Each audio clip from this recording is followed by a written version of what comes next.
Hello, Mr. Gregory. Hi, how are you, sir? Do you believe in destiny? If you believe in destiny, how do you define it in psychological way? I don't define things only psychologically. I think that psychology is a small part of who you are as a human being. People have made a huge focus on the psychological aspect of humanity, but you are a physical, spiritual, emotional, mental occurrence that's happening in a physical format, and there is a psychological element to that. What I think of as psychology is the workings of the mind. Destiny is something that you create by the actions that you take. What gives you your actions, and therefore the results that you produce in the world.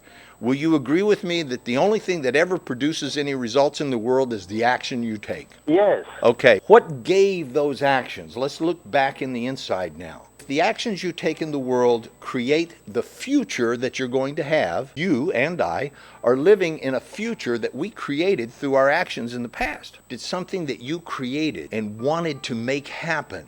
Is that what gave you those actions? If I have my hand on a hot stove and I move it away, that's just a survival thing. It doesn't mean anything. It just means I try to stay alive. It doesn't take any creativity to do that. All of your interior motivations are going to be based on one of two things: survival or your created commitments. That has nothing, zero to do with your destiny. That has to do with your fate. All you got to do to have your fate is to get born and stay alive. That will be your fate. The difference between fate and destiny is what you create that has value, that causes value to be out into the world through your actions, your words, the deeds, your intentions. In other words, you cause your destiny. If you don't practice the things that you know and you see and learn to master your destiny, each human being has a piece of the genius of all of humanity. All of the universe came together into a divine spark that's manifested uniquely. There's only one of them called you. Who cares if you're Einstein and you're super smart? Nobody cares. You just sweep the floor like everybody else. Tune it up.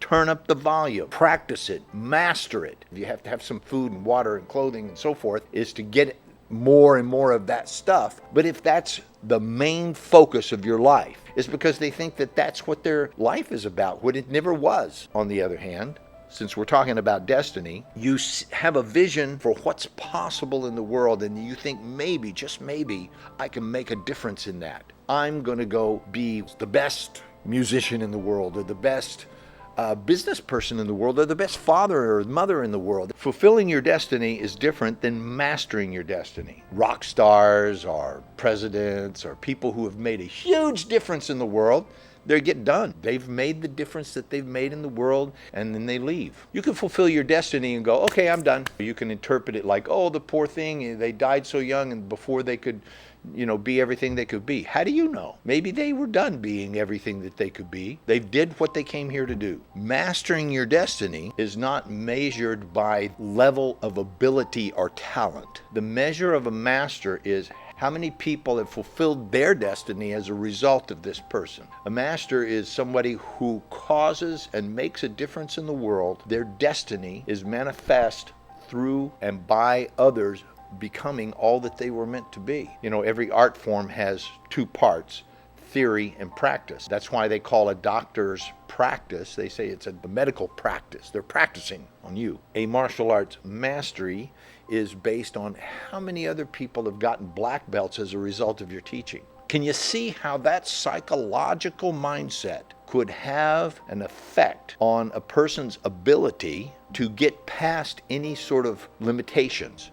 That is my answer to your question about how do I see destiny in terms of psychology. It's like seeing the world through a set of glasses that doesn't allow you to see all the colors. And then people talking about colors that you can't see, and you think they're crazy. To you, they sound bizarre. And then one day you take off those brown glasses and you see colors that you've never seen before. So a lot of people break out of their social strata, their inherited belief system, their inherited value system, and it's frightening. And they go back to the old way they'd been. The workshops and the work that we do at Embrace Growth is designed to have people in a safe environment break through those barriers into a whole new way of viewing their life. If you can change your perception, you can change your procedure. If you see the world differently, then you will naturally act differently. A person that's seeing the world with all of its colors and shapes acts differently, is motivated in different ways, and has the ability to completely surpass. There's a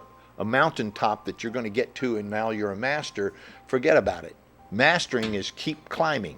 That's mastery. That's the art of what we practice in Embrace Growth, is by expanding people's view. They're very unlikely to go back to their old, limited, constrained, unfulfilling way of life. Then there's people who are so alive, you got to wear sunglasses when you're around them because they're so bright and so shiny and so happy and they're so full of life and making things happen all the time. You kind of want to go be and do what they're doing. I'm more interested in causing people to expand beyond their limitations, fulfill their destiny, go fulfill your life.